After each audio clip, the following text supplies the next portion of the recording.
Allah subhanahu wa ta'ala promised victory for this deen, whether through us or not through us. Allah subhanahu wa ta'ala said, وَإِن تَتَوَلَّوْا يَسْتَبْدِلْ قَوْمًا غَيْرَكُمْ ثُمَّ لَا يَكُونُوا أَمْثَالَكُمْ.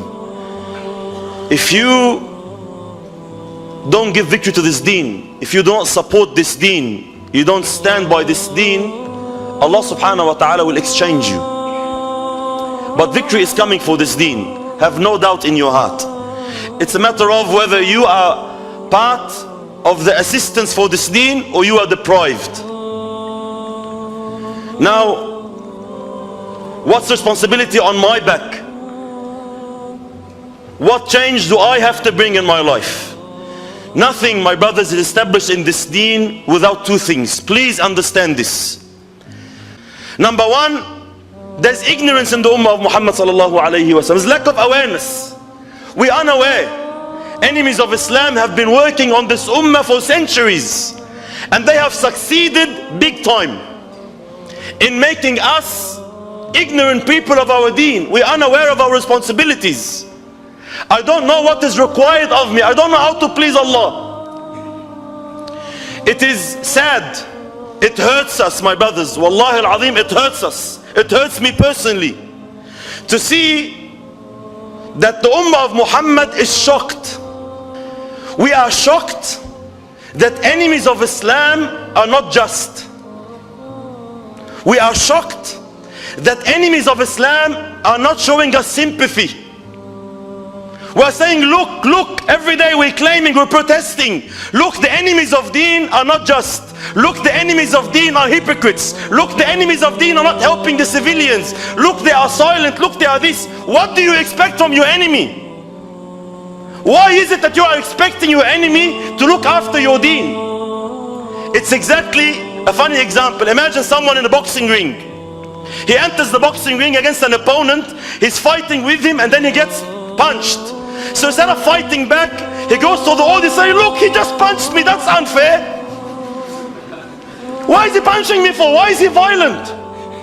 Habibi, he is your enemy. He is trying to destroy your deen. Enemies of Islam are not after your money. They're not after your infrastructure. They're after your deen. They come in different forms. They wear different suits. They talk different languages, but they want Islam. They know that the biggest enemy they have in life is this deen. Enemies of Islam have worked on the ummah for centuries and have convinced us. First, they convince you to leave deen. This is their main and best target. If they can't make you leave your deen, then at least they want you to worship Allah on your own. To live an Islam that's not the Islam of Muhammad sallallahu alayhi wa sallam. All prophets of Allah came with this mission to establish deen on earth, like we heard in the ayah, and aqimu deen, establish deen, wa la tatafarraqu fi. This is my role. My role is to establish deen in the world. If you go outside anywhere, especially if you know on media or something, and you say, I'm out there to spread Islam, straight away arrows get pointed, fingers get pointed at you. Look, he's an extremist. He wants to Islamize the world. Does any Muslim in the ummah of Muhammad have doubt in this? Of course we're out there to Islamize the world. There is no hiding the pillars of our deen. And this should not be something that's only for Islam. If I'm convinced salvation is in this religion, happiness in this dunya and in the hereafter is in this religion, how can I keep it away from people? How can I hide it in my own house? But nowadays, no, they've made us shy. Worship Allah but in your house. Work in da'wah but within your community. Don't disturb us. Don't disturb our lifestyle. No. I'm out there and I'm out there to save humanity from the darkness they are in. The Prophet of Allah taught the Sahaba this. He made them all understand that they are responsible for deen in earth. Rabi ibn Amir radiyallahu anhu, when he went to Persia, قال نحن قوم ابتعثنا الله, we are people whom Allah sent لنخرج العباد من عبادة العباد إلى عبادة رب العباد, to take people and save them from worshipping human beings to worshipping Allah subhanahu wa ta'ala. ومن جور الأديان لعدل الإسلام, and from the injustice of other sets of belief to the justice of Islam. ومن ضيق الدنيا, and from the tightness of this world إلى سعة الدنيا والآخرة, to the vastness of this world and the hereafter. This was their mission, and every Muslim has to understand that this is my mission. My mission is not like they tell us and teach us. All of us, let's speak reality. Our concerns, the reality of our concerns is the American dream, the Aussie dream, Australian dream. What is our concern? Let's not fake, feelings. Everyone wants a nice house, double-story house, a beautiful wife, mashallah, beautiful shiny kids, a nice pet, a dog or a cat in the house to feed every day, a nice pool in the house will be sensational, a beautiful car. This is our dream. Every day you wake up every day in the morning and this is your concern. This is why working 12, 16 hours a day, double shift, triple shift, to make more money to fulfill your dream. But you're struggling to wake up for Fajr. But you're struggling to give da'wah, you're shy.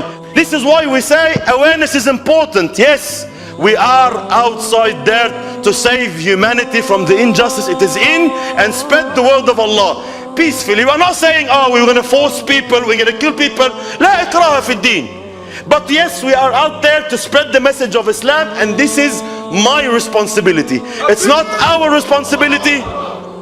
Most people are confused. They think this is the Ummah's responsibility. The Ummah should do this. Our rulers should do this. The ulama should do this. Mashayikh should do this. Leaders should do this. Associations should do this.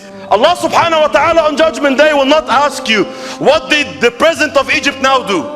What did the rulers of the Arab world do? Allah will not ask you on Judgment Day, what did the ulama of your time do? Allah will ask you, what did you do?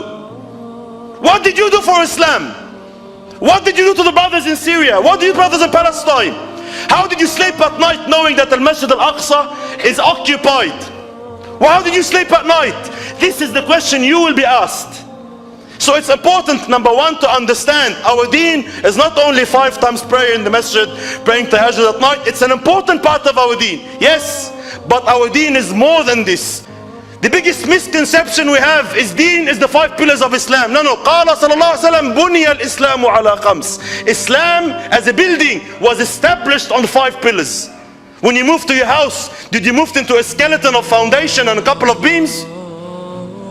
No, the building is far more bigger. It's a bigger thing than the 5 pillars. But the Islam as a building, a massive skyscraper, stands on these 5 main pillars. It doesn't mean if I do these 5, that's it, I'm set going to, the highest levels of paradise. We are responsible and Allah will ask us, so we have to be aware and spread this awareness. Ilm has to come in the Ummah of Muhammad. I am responsible. Allah will ask me and I spread this responsibility among the Ummah of Muhammad.